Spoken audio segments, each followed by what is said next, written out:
But would you also agree that the greatest freedom in America and in any free country is the freedom to hate? And this goes to the debate on our college campuses. But I'm telling you that the greatest freedom is for us to allow anyone who wants to hate without violence, without threats, without incitement, and that is true. AOC just got exposed in the worst possible way because all it took was one simple question, one normal voter, and about 10 seconds of pressure for the whole routine to fall apart. This wasn't some gotcha built on obscure policy details. This wasn't some unfair ambush. This was basic free speech, the kind of issue every politician loves to pretend they understand until somebody asks them to define it clearly, and then suddenly it's all word games, detours, and let me add some nuance. And that's exactly why this moment matters. Because when a sitting member of Congress cannot give a straight answer on what speech is actually protected in America, that's not a small mistake. That's a giant red flag, especially when the same political crowd spends half its time talking about misinformation, hate speech, harmful speech, dangerous rhetoric, and all the other vague little labels people use when they want more censorship but don't want to say the word censorship out loud. So before we get into this, hit like, subscribe, and drop your take in the comments, because this is one of those clips that tells you way more than the headlines ever will. It's not just about AOC sounding confused, it's about how the modern left talks about speech in general and why so many Americans are getting fed up with the double standards. The whole thing started with a guy at a town hall who asked a question that was actually smarter than a lot of what you hear from cable news hosts. He introduced himself, said he was a registered Republican, said he was willing to be wrong, and then asked something that cut straight to the core of the issue. He said we all talk about love being one of the greatest parts of humanity. Fine, but in a free country, isn't one of the greatest freedoms actually the freedom to hate? Now right there, you could already feel the room tense up because people hear the word hate and they instantly stop thinking. They act like just saying the word means you must be defending racism, bigotry, or lunacy. But that wasn't his point at all. And honestly, that was the brilliance of the question. His point was simple. In a truly free country, the government does not get to lock you up because you said something ugly, offensive, cruel, or politically incorrect. The test isn't whether your words are nice. The test is whether your words cross into actual threats, actual incitement, or actual criminal conduct. That distinction matters. It matters a lot because the entire promise of free speech is not that it protects popular speech. Popular speech never needed protection. Nobody needs a constitutional amendment to praise the government, repeat approved opinions, or echo whatever the media class decided is acceptable this week. Free speech matters because it protects speech that people hate. That's the point, and the guy drove it home with the clearest example possible. In America, he said, you can hate Donald Trump, and because it's not against the law, he can't throw you in prison for it. My name is James Scott Berry. I too am a registered Republican. However, my mantra of my life is always be willing to be wrong. So maybe you or some of my friends here can convince me to be a Democrat, okay? I'll take you up on it. I used to always call myself a demo pup anyway since I was a teenager. My question is, I think we can all agree that love is the greatest aspect of humanity. But would you also agree that the greatest freedom in America and in any free country is the freedom to hate? And this goes to the debate on our college campuses. The freedom to hate is the greatest freedom because in many countries you cannot.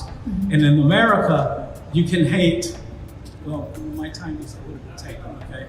In America, you can hate Donald Trump, and because it's not against the law, he cannot put you in prison. Isn't that a great thing? Isn't that a great thing? Yes, it is a great thing. It's one of the best things about living in a free country. You can despise the president. You can mock him, criticize him, insult him, campaign against him, and say he's terrible at his job. And the state is not supposed to punish you just because the people in power don't like your opinion. That should have been an easy answer. A normal response would have been, yes, protected speech includes speech we dislike, and that protection is what separates free societies from authoritarian ones. Done, clean, easy. Move on.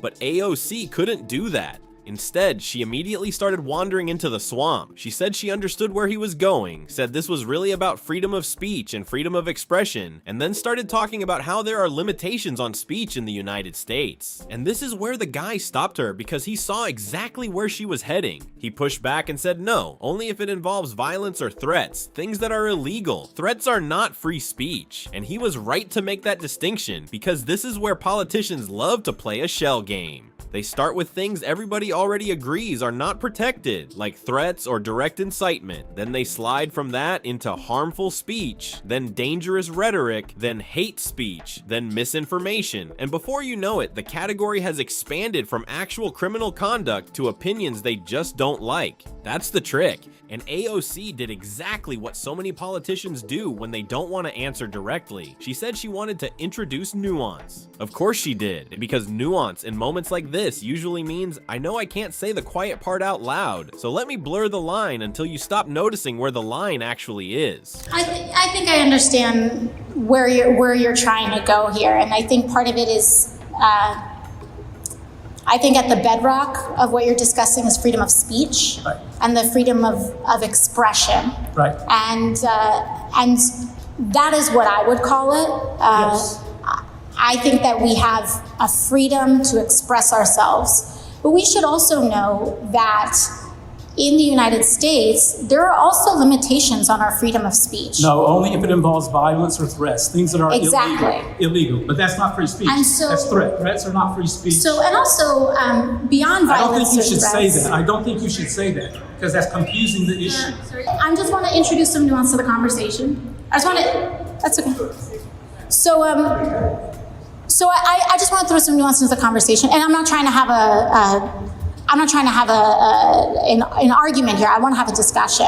Here's the real issue. In America, offensive speech is still protected speech. Hateful speech is still generally protected speech. Stupid speech is protected. Wrong speech is protected. Speech that makes people furious is protected. That doesn't mean every kind of speech is protected under every circumstance, but it does mean the government cannot just invent a punishment because somebody felt offended or emotionally harmed by an opinion. And that is exactly the principle a lot of modern progressives keep trying to get around. They know the First Amendment is standing in the way, so instead of saying, we want to censor dissent, they dress it up in nicer language. They say they just want accountability. They say they just want safety. They say they just want to stop hate. They say they just want to stop misinformation. The wording changes every year, but the instinct is always the same. Control the boundaries of acceptable speech, and you control the public. That's why this exchange hit such a nerve. Then AOC reached for the old standby, the line people always use when they want to sound legally informed without actually being legally precise. She brought up the classic example about yelling fire in a crowded theater. And again, this is what always happens. Somebody cites the most overused phrase in speech debates as if that settles everything. But that phrase is not a blank check for censorship. It's not a magic wand politicians can wave anytime they want to police opinions. It's an example tied to panic and immediate danger, not a general permission slip to punish speech because it might upset people or create bad vibes on campus. That's the sleight of hand. The guy even jumped in and made the obvious point. You can yell fire in a theater if there is a fire. Exactly. The problem is not reality. The problem is knowingly creating panic or pushing something into actual unlawful action. That is very different from expressing a view that people find hateful, rude, offensive, or politically radioactive. And this is where AOC's answer really started to collapse. Because instead of clarifying the principle, she kept orbiting around edge cases and emotional framing. Why? Because once you answer the question plainly, the whole censorship argument gets weaker. If you admit that people have a right to express hateful opinions without government punishment, then suddenly the constant push for speech crackdowns on campuses, online, and in public life starts looking a lot less like compassion and a lot more like control. And then came the perfect little cherry on top of this whole mess. The man's mic got cut. I'll just let you know my perspective.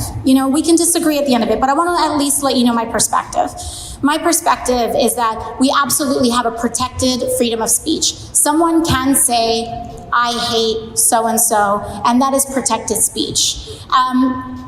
when we think about one of the landmark freedom of speech cases brought down by the Supreme Court, one of those cases and one of the verdicts said another form of speech that is not protected is yelling fire in a crowded movie theater, because that will force people to trample one another.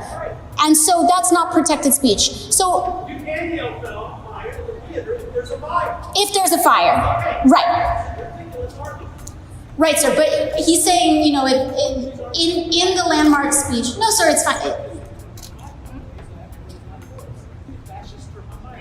Oh, sir, no, it's, and you can turn his mic on. You don't have to cut it off. I did not ask that to happen. Thank you very much. No, it's totally fine. Now, to be fair, AOC did say they could turn his mic back on. Fine, give her that. But the symbolism was still brutal. A man asks a direct question about free expression, pushes back when a politician starts muddying the waters, and in the middle of that exchange, his mic goes dead. You couldn't script it better. That's the entire debate in miniature. The public says, can we speak plainly? The political class says, well, let's add some nuance. And then somebody reaches for the mute button. That's why this clip resonates, because people are tired of being told they're imagining the pattern. They're not imagining it. Over the last several years, Americans have been pushed into this weird fog where more and more people genuinely don't seem to know what free speech even means anymore. You can see it in public polling. A surprising chunk of people actually believe certain offensive statements are flat out illegal in public. Not immoral, not ugly, illegal. Think about how crazy that is. That kind of confusion doesn't happen by accident. It happens when activists, politicians, media figures, and institutions spend years speaking as if offensive speech is basically one step away from criminal violence. If you repeat that enough, people stop understanding the difference between words they hate and crimes the government can punish. And once that confusion sets in, it becomes very easy for people in power to push for more restrictions. That is why the guy's question was so good. He forced the conversation back to first principles. Not, do you approve of hateful speech? Not, is hateful speech morally good? Not, would you invite hateful people to dinner? No, the real question is this: should the government have the power to punish speech simply because it is hateful? That answer should be no, a hard no. Because once the state gets to define hate however it wants, every unpopular opinion becomes vulnerable. Today it's racism, tomorrow it's criticism of immigration policy, then it's opposition to a war, then it's skepticism about institutions, then it's criticism of identity ideology, then it's satire, then it's religious speech, then it's political dissent. The category never stays narrow because power never stays satisfied. That's why free speech has to be defended at the point where it's uncomfortable. Anybody can defend speech they agree with. That takes no courage at all. The real test is whether you defend the rights of people whose views you can't stand. And this is where AOC and so many people like her keep failing. They want to sound pro-freedom in the abstract, but the second speech becomes offensive, destabilizing, or politically inconvenient, they start inching toward restrictions. Not openly, of course. Never openly. Always through implication. Always through loaded language. Always through the suggestion that maybe certain speech is just too dangerous to remain free. But dangerous according to whom? That's the question they never want to answer. Because once politicians become the referees of truth, hate, misinformation, and acceptable public discourse, you don't have a free society anymore. You have a permission-based one. And let's talk about the Trump example, because AOC brought up his 2019 post about Ilhan Omar as proof that people can play with the line of incitement. Now look, you can criticize Trump's tone, his judgment, his framing, whatever you want. That's fair game. But that still doesn't magically turn political messaging into criminal incitement just because a politician says the words, I think it is. Where I do get concerned is where that line is played with so that we have plausible deniability to incite violence against people. I don't think that the president should have tweeted that video that he tweeted. Do I think he should have gone to jail for it? Absolutely not. But I don't think he should have done that. I think that by endangering Congresswoman Omar, he was playing with this line. And well, I disagree. She endangered herself, okay? That's not endangerment. And By showing the truth. So showing the truth is endangerment. It's inciting violence to show the truth. That is fascism. well, sir, I don't think anyone's trying to ban that speech. His right to show the truth of what happened is just as valid as her right It is. to say whatever she And wants to sir, say. and sir, that's why he's not being, that's why there's no charges being brought up Being against criticized him. by you as though there should be charges. No, I don't think there should be charge. I don't want to make Because sure you that I'm say he's clarifying. inciting violence against her.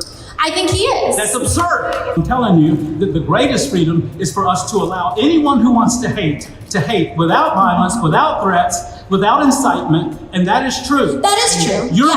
You're bringing incitement and hate speech together, which is totally absurd and fascist. Okay. Well, thank you, sir. That's another bad habit in modern politics. People hear speech they think is reckless, and they immediately start talking as if reckless and illegal are the same thing. They're not. There's a huge difference between I think this is irresponsible and this should be punishable. And way too many public figures intentionally blur that difference because they know the emotional charge does half the work for them. That's what the man in the audience was trying to stop. He saw AOC bundling together hate, danger, and incitement as if they naturally belong in the same legal category, and he called it out. He said that was absurd. And honestly, that was the moment the whole performance cracked, because once that line was spoken out loud, you could see the split clearly. He was defending a principle. She was defending a framework. His principle was simple: let people speak even when they say ugly things unless they cross into actual criminal conduct. Her framework was softer, foggier, and far more political. Keep stretching the language around harm and danger until people accept tighter control over speech without ever admitting that's what happened. And that's why this wasn't just another awkward town hall moment. It was revealing. It revealed how weak the censorship argument really is when it gets dragged out of activist slogans and put under direct questioning. It revealed how often nuance is just a cover for confusion. And it revealed something else too. Regular people are not nearly as gullible as the political class seems to think. They can hear when somebody is dodging. They can hear when a straight answer is being buried under jargon. And they can definitely hear when a politician is trying to recast freedom itself as the problem. At the end of the day, the greatest freedom in this country may not literally be the freedom to hate, but the freedom to express even hateful opinions without state punishment is absolutely one of the freedoms that proves the rest are real. Because a country does not prove it believes in liberty by protecting polite speech. It proves it by protecting speech that makes people uncomfortable. That's the line, that's the standard, and that's the part AOC could not say plainly, because saying it plainly would destroy the whole game. So no, this wasn't just a bad answer. This was a revealing answer. It showed exactly how the conversation gets manipulated, how the boundaries get blurred, and how censorship gets sold to the public as compassion, safety, or just a little nuance. People should reject that every single time. Let me know what you think in the comments. Was this just AOC fumbling a tough question, or did this clip expose something much bigger about how the left talks about speech? Hit like, subscribe, and stick around, because there's a whole lot more where this came from.